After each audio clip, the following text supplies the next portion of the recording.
గౌరవ రాష్ట్ర మంత్రివర్యులు శ్రీ గడ్డం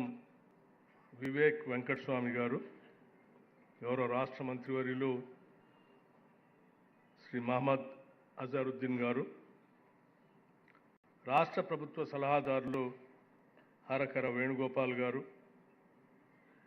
అట్లాగే రాష్ట్ర ప్రభుత్వ ప్రధాన కార్యదర్శి శ్రీ రామకృష్ణారావు గారు, రాష్ట్ర ప్రభుత్వ principal secretary finance Shri Sandeep Kumar Sultania garu, GAD principal secretary Shri Ekka garu, వివిధ బ్యాంకుల ప్రతినిధులు, దాదాపు 16 బ్యాంకులు ఈరోజు ఎంఓయూ కార్యక్రమంలో పాల్గొన్నారు. వారందరికీ, అట్లాగే రాష్ట్ర ప్రభుత్వంలో పనిచేస్తున్నటువంటి సమస్త ఉద్యోగ వ్యవస్థ అందరికీ, ముఖ్యంగా జేఏసీ నాయకులకి, సంఘాలకి, పాత్రికేయ మిత్రులకి, ప్రభుత్వ ఉద్యోగుల సంక్షేమాన్ని కోరుకునే ప్రతి వ్యక్తికి అందరికి కూడా ముందుగా నా హృదయపూర్వకమైనటువంటి నమస్కారం. ఈరోజు ఇందిరమ్మ ప్రభుత్వం, ప్రజాప్రభుత్వం, రాష్ట్ర ముఖ్యమంత్రి రేవంత్ రెడ్డి గారి నాయకత్వంలో ఈ క్యాబినెట్ ఒక నిర్ణయం తీసుకొని రాష్ట్రంలో పనిచేస్తున్నటువంటి ప్రభుత్వ ఉద్యోగులందరికీ ఒక భరోసా, ఒక భద్రత కల్పించాలనేటువంటి ఆలోచనతో ఈ రాష్ట్రంలో పనిచేస్తున్న లక్షలాది మంది ఉద్యోగస్తులందరికీ కూడా ఒక బీమాని, ప్రమాద బీమాని ఏర్పాటు చేసి రాష్ట్ర ప్రభుత్వం నుంచి కానీ లేకపోతే ఉద్యోగుల దగ్గర నుంచి కానీ ఒక్క రూపాయి కూడా వసూలు చేయకుండా, ఒక్క రూపాయి కూడా అదనంగా భారం లేకుండా బ్యాంకర్స్ అందరితో మాట్లాడి ఈరోజు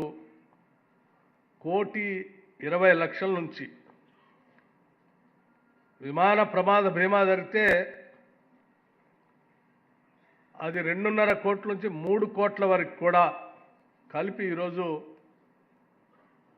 బీమా పథకాన్ని బహుశా దేశ చరిత్రలో ఏ రాష్ట్ర ప్రభుత్వ ఉద్యోగస్తులకి ఈ బీమా పథకం లేదు. అది కేవలం తెలంగాణ రాష్ట్రంలో మాత్రమే ఈరోజు అమలు చేస్తున్నాం. మరి మిగతా రాష్ట్రాలు కానీ, దేశంలో కానీ, లేకపోతే ఇప్పుడున్నటువంటి ప్రభుత్వం కంటే ముందు కానీ ప్రభుత్వాలు ఉన్నాయి. కొట్లాడి ఈ రాష్ట్ర ప్రజల సంక్షేమం కోసం తెచ్చుకున్న తెలంగాణ రాష్ట్రంలో వనరులు కూడా బాగున్నాయి ఆనాడు, కానీ ఎవరు ఆలోచన చేయలే. ఆనాడు మేమందరం ప్రతిపక్షంలో ఉన్నప్పుడు ఎక్కడ సభ పెట్టినా, ఎక్కడ ఎవరు ఉద్యోగస్తులు మమ్మల్ని కలిసినా వాళ్ళందరూ ఒకటే అడిగేవాడు, ఈ ప్రభుత్వాన్ని మేము భరించలేకపోతా ఉన్నాం, మా జీతాలు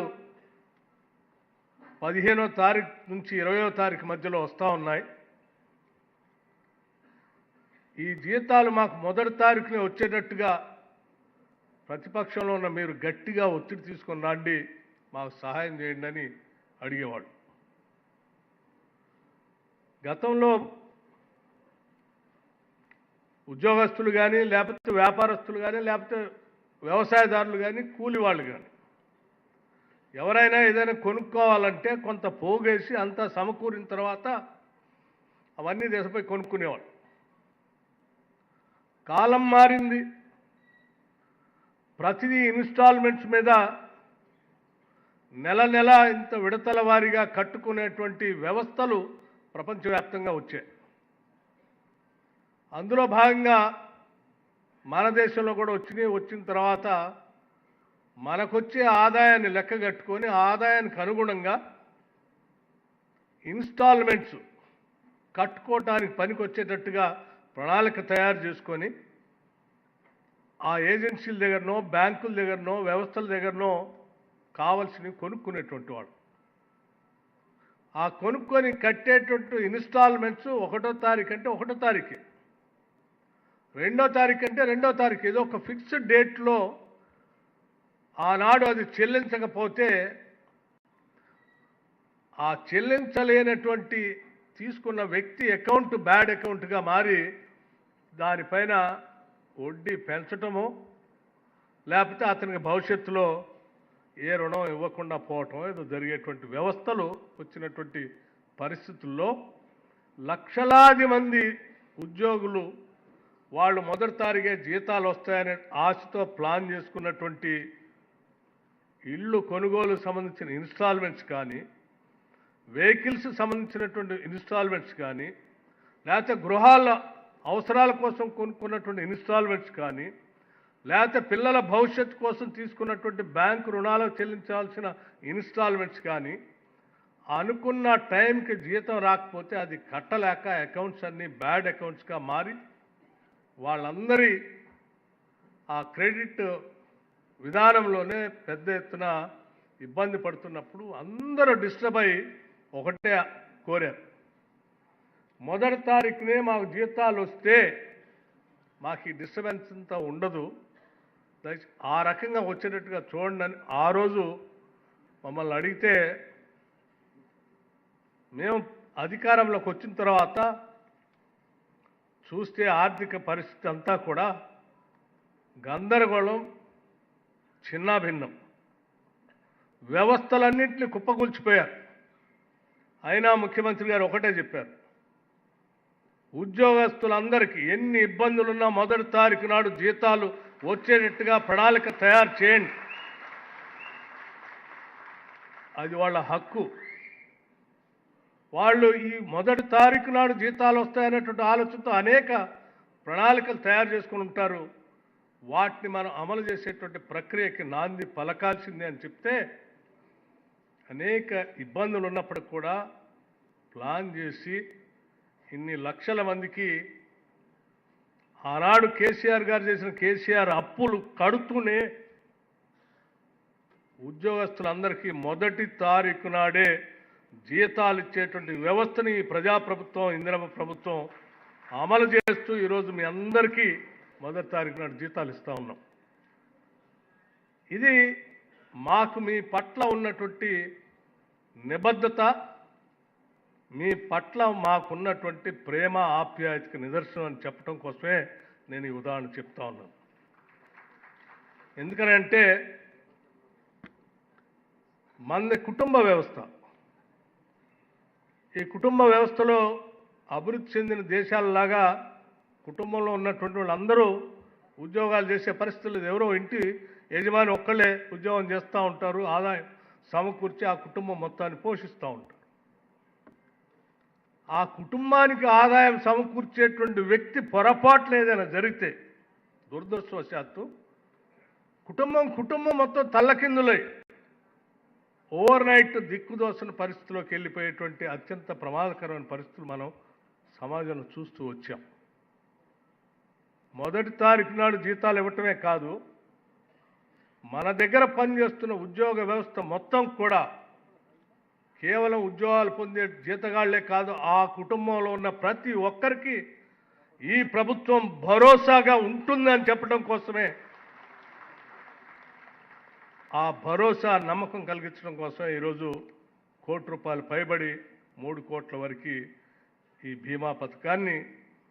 ఆలోచన చేసి పెద్ద ఎత్తున ఈ రాష్ట్రంలో అమలు చేస్తూ ఉన్నాం. మేమంతా మా ఆలోచన అంతా ఒకటే, ఈ రాష్ట్రంలో ఉన్న ప్రతి కుటుంబం బాధ్యత మాదే, వారందరి సంక్షేమం మాదే బాధ్యత. వారందరి సంక్షేమం కోసం మేము అనేక పథకాలు తయారు చేసి ఆలోచన చేసి వాటన్నింటినీ అమలు చేస్తూ వాళ్ళు అభివృద్ధి చెందడం కోసం మేము వడివడిగా అడుగులు వేస్తూ ఉంటే ఈ సంక్షేమ కార్యక్రమాలు అన్నింటినీ అందించడం కోసం మనకున్నటువంటి ఉద్యోగ వ్యవస్థ చిట్ట చివరి బెనిఫిషియరీ వరకు డెలివరీ మెకానిజంలో ప్రధాన పాత్ర పోషించేటువంటి ఉద్యోగ వ్యవస్థ యొక్క సంక్షేమాన్ని ఆ కుటుంబ భరోసాని కూడా మనం చూసుకున్నప్పుడు తప్పనిసరిగా మనతో పాటు వాళ్ళు కూడా చేయి కలిపి ఈ రాష్ట్ర సంక్షేమం కోసం పనిచేస్తారు. కాబట్టి వాళ్ళ సంక్షేమం రాష్ట్ర ప్రజల సంక్షేమం ఒకటే అనే ఆలోచనతో ఈరోజు ఈ కార్యక్రమాన్ని తీసుకొని ముందుకు పోతా ఉన్నాం. మిత్రులారా, ఒకసారి ఆలోచన చేయండి. ఇది కేవలం ప్రమాద బీమా సంబంధించినటువంటిది కాకుండా 18 నుంచి 60 సంవత్సరాల వరకు 10 లక్షల జీవిత బీమా కూడా దీంట్లో పొందుపరిచాం. అట్లాగే శాశ్వత సంపూర్ణ వైకల్యం, శాశ్వత పాక్షిక వైఫల్యం వంటి సందర్భాల్లో కూడా ఉద్యోగులకి గణనీయమైనటువంటి బీమా రక్షణ దీంట్లో కల్పిస్తూ ఉన్నాం. అలాగే ఈ పథకం కేవలం రెగ్యులర్ ఉద్యోగులకే కాకుండా కాంట్రాక్ట్ ఉద్యోగస్తులు, అవుట్సోర్సింగ్ సిబ్బంది, ఇతర తాత్కాలిక ఉద్యోగస్తులు 25,000 పైబడి జీతం పొందేటువంటి ప్రతి ప్రభుత్వ ఉద్యోగికి ఆ కుటుంబానికి భరోసా కల్పిస్తూ ఈరోజు మేము తీసుకున్నటువంటి ఈ నిర్ణయం తప్పనిసరిగా మీకు, మీ కుటుంబ సభ్యులందరికీ కూడా నా ప్రభుత్వం మా ఇంట్లో ఉన్నటువంటి మనిషి పనిచేస్తున్నట్టు ఈ ప్రభుత్వం మా ఇంటిల్లి పాది గురించి ఆలోచన చేసి ఒక నిర్ణయం తీసుకుందని ఒక నమ్మకం మీ కుటుంబ సభ్యులందరికీ కల్పిస్తూ ముందుకు తీసుకొని పోయేటువంటి కార్యక్రమం ఇది. అలాగే కేవలం ఇది ఒకటే కాదు, గతంలో అనేక దశాబ్దాలుగా ఎదురు చూస్తున్నటువంటి హెల్త్ కార్డ్స్ గురించి కూడా ఉద్యోగ సంఘాల నాయకులు వచ్చి మాట్లాడిన ప్రతి సందర్భంలో కూడా ముఖ్యమంత్రి గారు, మా క్యాబినెట్ లోతుగా అధ్యయనం చేసి ఆలోచన చేసి ఒకటే చెప్పింది, ఈ రాష్ట్రంలో పుట్టిన ప్రతి కుటుంబం ఈ రాష్ట్రంలో పుట్టడం మా అదృష్టం అనే భావంగా మనం పాలన అందిస్తూ ఉన్నాం. అందుకే ఈ రాష్ట్రంలో పుట్టిన ప్రతి కుటుంబానికి ఇంటి దగ్గర నుంచి మొదలు పెడితే ఆ ఇంట్లో 10 లక్షల రూపాయలు రాజీవ్ ఆరోగ్యశ్రీ నుంచి మొదలు పెడితే ఆ ఇంట్లో చదువుకునేటువంటి విద్యార్థులకి కావాల్సినటువంటి ఫీజు రియంబర్స్మెంట్ ఇస్తూ ఉంటే ఆ ఇంట్లో తినటానికి కావాల్సినటువంటి సన్నబియ్యం 6 కేజీల లెక్కగట్టిస్తూ ఉంటే పని చేసుకుంటా అంటే 100 రోజులు పని కల్పిస్తూ ఆ బిడ్డలు చదువుకొని ఉద్యోగాలు కావాలంటే ప్రభుత్వ సర్వీసుల ద్వారా రిక్రూట్మెంటే కాకుండా సెల్ఫ్ ఎంప్లాయ్మెంట్ ద్వారా కూడా అనేక పథకాలు చేస్తూ చివరికి అంతిమంగా ప్రతి కుటుంబానికి రాష్ట్రంలో 1,15,00,000 కుటుంబాలు ఉంటే ఆ 1,15,00,000 కుటుంబాలు కూడా ప్రతి కుటుంబానికి ఇందిరమ్మ బీమా పథకం అని చేసి మనం ముందుకి పోతా ఉన్నాం. అలా పోతూ ప్రతి కుటుంబం గురించి ఆలోచన చేసినప్పుడు ఇందులో ఉద్యోగస్తుల కుటుంబాలకు కూడా ఆ కుటుంబాలకు సంబంధించిన ఆరోగ్యానికి సంబంధించిన హెల్త్ కార్డు గురించి కూడా మనం ఆలోచన చేయాలని చెప్పి ఈ ప్రభుత్వ ఆలోచన చేసి హెల్త్ కార్డు సంబంధించి కూడా ఒక ట్రస్ట్ ద్వారా మీ అందరికీ క్యాష్లెస్ హెల్త్ ప్రొవైడ్ చేసేటువంటి సిస్టాన్ని కూడా ఒక నిర్ణయం తీసుకొని కమిటీ వేసి ముందుకు పోతూ ఉంటాం. ఇది ఈ ప్రభుత్వానికి ఉద్యోగస్తుల పట్ల ఉన్నటువంటి ప్రేమ, నిబద్ధత అని చెప్పడం కోసం మాత్రమే ఈ 2-3 అంశాలని మీ దృష్టికి తీసుకొస్తూ మీరందరూ కూడా, మీరు కానీ మీ కుటుంబ సభ్యులు కానీ అందరూ కూడా ఈ ప్రభుత్వానికి అత్యంత ఆత్మీయులన్న సంగతి మరిచిపోవద్దని, మీ కుటుంబ సభ్యుల కోసం నిత్యం ఈ ప్రభుత్వం ఆలోచన చేస్తూనే ఉంటుందని చెప్పి ఈ సందర్భంగా మీ అందరికీ నేను మనవి చేస్తూ ఈరోజు ముందుకొచ్చి ఈ బీమా పథకానికి ఎంఓయూ చేసినటువంటి బ్యాంకర్స్ అందరికి కూడా నేను రాష్ట్ర ప్రభుత్వం నుంచి హృదయపూర్వకమైనటువంటి అభినందనలు తెలియజేస్తా ఉన్నాను. మీరు మేము కలిసి ఈ రాష్ట్ర అభివృద్ధి కోసం ఈ రాష్ట్రం 2047 $3 ట్రిలియన్ ఎకానమీని సాధించడం కోసం కేవలం